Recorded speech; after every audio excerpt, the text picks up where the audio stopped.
Gikundi gĩa Semanami gĩkoretwo gĩkĩruta wĩra kwa ihinda rĩa mĩaka 3 na muoroto wa kuhurana na thuguri ya andu guuku bururi-ini.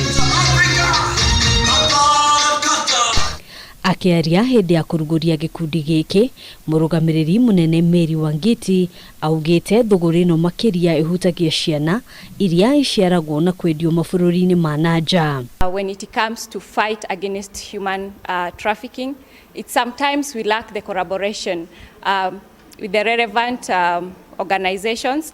They are reluctant maybe to assist us in the fight against human trafficking. But this is a call for all of them to come on board and fight this menace. Sisi kama kanisa tunao wajibu na tunasikia tunawajibika kuweza kusaidia katika mafundisho haya, kampeni hizi, kufanya trainings, kufanya mikutano ili kuhamasisha watu waweze kuelewa. Thegia ya mateta maria makoretwo kuo kaingĩ gũtirĩ makinya o mothe matacukagio ona kana aria matabanagia ciiko ici gũkũranwo. Rĩu thirikari ĩkĩũrio kũnyitanĩra na ikundi ta ici kuhurana na ciiko ici. So many people, especially when it comes to the cases of lost children, most of them, all those who are selling the children, they are selling them for what?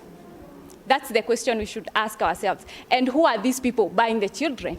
Hamwe na kuhuthira njira itiganite, thirikari niyuritio kugacirithia ugitiri bururi-ini niguo guthinga mĩanya ya ciiko ta ici iria nĩ mũgarũ na watho. Slowly, human trafficking is overtaking drug trafficking. So we should all join hands and fight human trafficking. This is what I can say, to hold and to support the non-governmental organizations which are fighting human trafficking, especially the young upcoming organizations like Semanami and others who are being founded in this country.